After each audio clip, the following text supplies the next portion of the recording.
Les fils des prophètes étaient dans une position contraire à celle de Géhazi.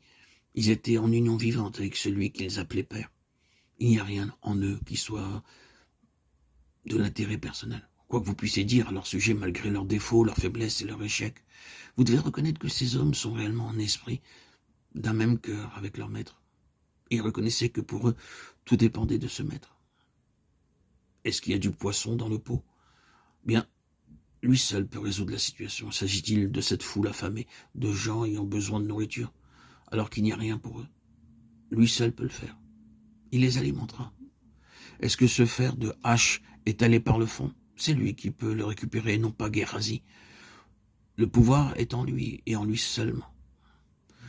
Ils sont en esprit de l'autre côté du Jourdain, dans le domaine où les éléments personnels ont été traités.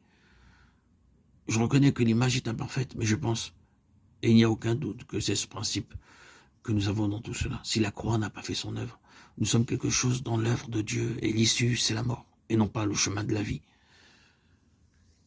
Quand nous revenons au domaine pratique, c'est la voie de la mort, comme pour Géhazi. Et cela doit être rejeté en fin de compte dans la honte et l'échec. Quand la croix était bien plantée dans cette vie propre, ce n'est plus moi mais Christ, c'est la voie de la vie. Nous pouvons entrer dans des situations très difficiles qui peuvent être considérées comme la mort, mais non point à la mort, mais pour la gloire de Dieu, afin que le Fils de Dieu soit glorifié. Jean 11, 4. La mort est une occasion pour manifester la gloire de Dieu. Il est un fait que pour le témoignage de Jésus naisse en nous et soit en nous. Cela nécessite en premier lieu notre mise de côté par la croix. L'union avec Christ sur la base de sa vie ressuscitée nous permet d'entrer dans des situations de mort et qui paraissent être la fin de tout. Mais ces situations sont en réalité prédéfinies pour la glorification de Dieu. Rappelons-nous qu'il y a cette souveraineté derrière ces expériences. Ce ne sont pas des accidents, ce ne sont pas juste des disgrâces. Ses disciples lui posèrent cette question: Rabbi, qui a péché, cet homme ou ses parents, pour qu'il soit né aveugle? Jésus répondit: ce n'est pas que lui ou ses parents aient péché, mais c'est afin que les œuvres de Dieu soient manifestées en lui. Jean 9, 2, 3. Que Dieu puisse être glorifié.